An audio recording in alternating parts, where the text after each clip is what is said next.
আজি মই ছাগলীৰ মাংস বনাব পাৰিছোনে নাই আৰু তৰমুজ আনিব গৈ মোৰ লগত কি হ'ল। ৰাতিপুৱা ৰাণী আৰু তাইৰ মাকক দোকানত থৈ মই মাংস ল'বলৈ আহিলো। মাংস লৈ মই উভতি আহোঁতে ৰাস্তাত তৰমুজ দেখিলো। ভাবিলো ঘৰত সকলোৱে মিলি খাম।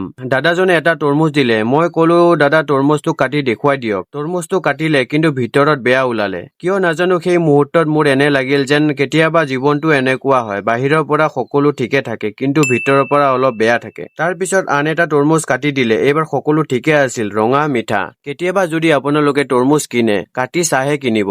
মাংস লৈ ঘৰত আহি ৰাণীৰ মাকক মাংস দিলো। তাই মনে মনে মাংস ধুই ললে। তাৰ পিছত দুটাই বহি আলু পিয়াজ কাটি আছো, কাৰণ কেতিয়াবা সহায় কৰাটো মৰম দেখুৱাৰ এটা উপায়। আৰু ৰাণীয়ে গোটেই ঘৰখন দৌৰি ফুৰিছে যেন তাইৰ পৃথিৱীৰ কোনো চিন্তা নাই। এতিয়া মছলাৰ যোগাৰ চলি আছে। শুকান জলকীয়া, তেজপাত আৰু ৰাণীৰ মাকে পিয়াজ সৰু সৰু কৰি কাটি আছিল। কুকাৰত তেল দি গৰম হবলৈ দিলো। তাৰে মাজতে তৰমুজ কাটি ৰাণীক খাবলৈ দিলো আৰু ময়ো খালো। সঁচাকৈ বহুত মিঠা আছিল। আৰু ৰাণীৰ মাকক খুৱাই দিলো, কাৰণ তাইৰ হাত লেতেৰা হৈ আছিল, কিন্তু সেই মুহূৰ্তত হয়তো অলপ মৰমো আছিল। তেল গৰম হোৱা তেজপাত, শুকান জলকীয়া দিলো। পিছত সৰু সৰু কৰি কাটি থোৱা পিয়াজবোৰ দিলো। অলপ ভাজি হোৱাৰ পিছত মাংস, হালধি, নিমখ দি অলপ ধৈৰ্য ধৰি আদা নহৰু পেষ্ট দিলো। আৰু অলপ পানী দি 5-6 চিটিৰ বাবে এৰি দিলো। কেতিয়াবা এনে লাগে যেন খাদ্য কেৱল পেট ভৰাবৰ বাবে নহয়। কুকাৰ খুলি চালো, এনে লাগিল যেন সকলো কষ্টৰ ফল পাই গলো।